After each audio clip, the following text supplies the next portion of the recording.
Cole Palmer was recently named England's Men's Player of the Year, and fans have had mixed feelings about it. Some are thrilled, while others think Jude Bellingham deserved it more, and there are even those who believe it should have gone to Phil Foden or Bukayo Saka. Each of these players has a case, but that's not what we're focusing on today. Instead, this debate points to a bigger issue within the England national team, one that could potentially hold them back. Today, we're breaking down why England's playmaker crisis might just be their downfall. So before we get going, please support the channel by hitting the subscribe button. Now, all these players we just mentioned are or can be playmakers for any team. You might say England has an abundance of creative talent. On the surface, this sounds like a luxury, but the way England is handling it could actually be a recipe for disaster. You see, international football is different from the club level. National teams need structure and balance because players don't have much time to gel. Coaches need to establish a core and build around it, allowing for consistency and quick adaptation. Sure, you can bring in informed players, but they shouldn't disrupt the team's backbone. Take France at Euro 2024, for example. Despite playing in Saudi Arabia, Conte was still crucial for the team.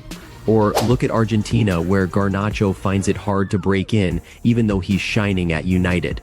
And during Spain's golden era, even with midfielders like Juan Mata, Santi Cazorla, and David Silva, the core remained Xavi, Busquets, Iniesta, and Alonso.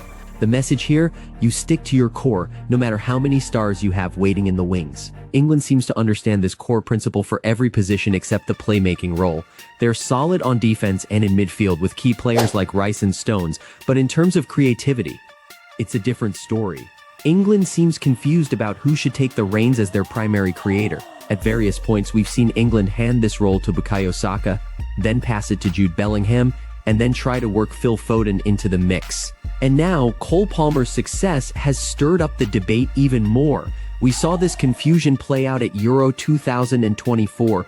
England tried to fit everyone in, shifting Saka to the right, Bellingham as a number 10, and Foden awkwardly positioned on the left. This rotation threw the balance off, and the team's performance reflected it. England reached the Euro final, yes, but if you watch the games, the quality just wasn't there.